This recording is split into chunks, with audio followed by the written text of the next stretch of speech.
obnoxiously adorable and heartbreaking commercials alongside some of the planet's sweetest orphaned baby animals. Seriously, the ads are like woman catnip. Incredibly hot guy holding a tiny squirrel monkey and talking about how much she needs your help. Donations will have tripled in the last month alone. Will is almost 6 months into a 3-year deal with the network that sucks poopsicles because he spends more time away than he spends here with me.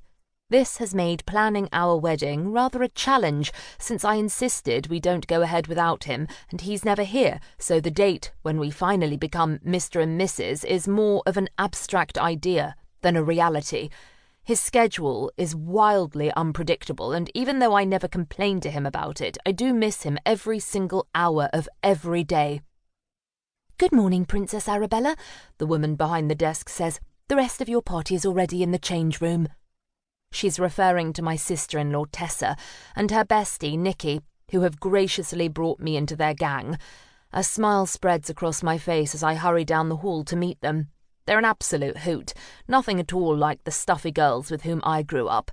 I can really be myself around them, or at least I can be someone slightly more fun than normal. Who I am is yet to be determined, but I suppose that's the case with most people. As soon as I open the door to the change room, I'm greeted by squeals of delight, big squeezy hugs, and birthday wishes. "So, you okay?" Nikki asks, tugging on the sash of her white robe. "I went into a total funk when I turned 30, but mind you, I wasn't about to marry a super hot celeb." Nikki's a hairdresser on the prowl for a sugar daddy to make all her dreams come true. She's also the most wildly fun person I know, and the only one who has ever-changing hair hues and all the colours of the rainbow. Today's is brilliant yellow with lime green tips. I smile at her as I slide my coat off. "I'm great, really. Well, good anyway. It's a bit of a shock maybe, which sounds stupid because I knew it was going to happen. I do know how to count after all."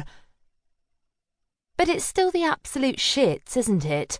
Tessa asks, dropping her handbag into her locker. I nod.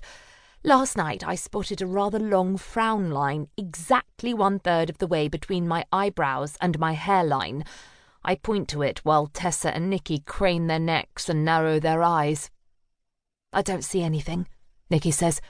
"Not a thing," Tessa adds. "It may be in your head rather than on it. It's not carved in deeply yet," I say, feeling oddly defensive about a frown line that I don't want. "But it's just a matter of time. I was thinking maybe I should get a bit of—" Lowering my voice, I whisper, "Botox." "Botox?" Tessa yells. "Absolutely not." "Shh!" I gesture for her to lower her voice. "You don't want to start that shit now," Nikki says. "You'll be stuck going in for injections every 3 months for the rest of your life. Plus, you'll wind up looking like you should be on display at Madame Tussauds," Tessa says. "You're young and beautiful, and screw anyone who tells you differently." "Agreed, screw 'em," Nikki says. "Besides, isn't aging gracefully more in line with your whole women are equal and should stop trying to please everyone thing?" I nod. Excellent point. Although now that I think about it, I feel a lot more comfortable about other women aging gracefully. "Thank goodness you managed to squeak in an engagement already," Tessa says. "Can you imagine how badly the royal staff would be on your arse to find a husband by now?" "It would have been dreadful," I say, plucking a folded robe off the shelf and walking into a changing cubicle. As I pull the heavy olive green velvet curtain shut, I remember I'm supposed to be this super strong, independent, kick-ass version of a princess. It's all so new for me, and I find I keep forgetting. "For them," I add quickly, because if they tried it, they'd find out who's really in charge of this woman's life. "Will?" Nikki asks. Poking my head out of the cubicle, I give her a glare. "Just teasing. You're incredibly terrifying," Nikki says. "Thank you." I slide the curtain shut again and get back to undressing.